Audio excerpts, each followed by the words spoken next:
Thank you, Madam Chair, for giving us this opportunity as Indigenous people to talk in this forum. We, the delegates of Indigenous people who are from across the 6 regions recognized by the United Nations Permanent Forum on Indigenous Issues, organized here through the civil society mechanism, have actively followed the process of the CFS activities and the resulting report. We are deeply concerned by the increasing number of people who are suffering from hunger and malnutrition. Majority of the cases that are reported by people living in rural areas and in areas populated by Indigenous people. At the same time, the Indigenous people have been among the most important providers of food security, good nutrition, and healthy diet, not only today, but over the generations and centuries. The Committee on World Food Security is the only intergovernmental platform in the United Nations system where government representative of Indigenous people, fisher folk, smallholders, and family farmers sit and discuss on issues of the right of adequate food. Indigenous people represent more than 300 million people worldwide. Therefore, it is essential that Indigenous people's rights be respected by the outputs and results of the CFS.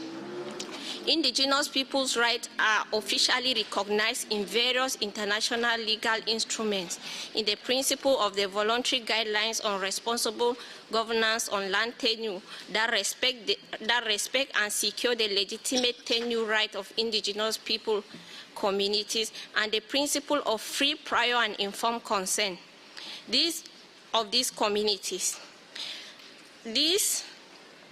These recognized rights have to be taken into consideration before adopting any decision that affects Indigenous people and before establishing any project in Indigenous community.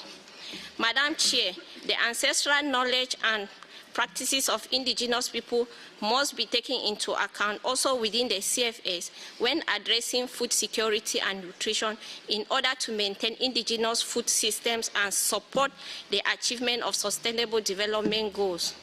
Violent actions are causing conflict against Indigenous people and generating situations of famine and food insecurity.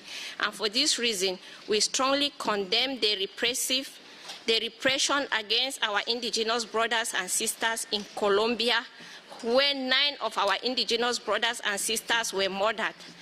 This represents a violation of Indigenous people's human rights and undermine the achievement of the peace process. We believe the responsible should be taken to order. For this session of CFS 44, we consider appropriate to recall the UN Declaration on the Rights of Indigenous People must be respected in every dimension that will result from the CFS and refers to Indigenous people. None of the recognized rights of Indigenous people can be undermined.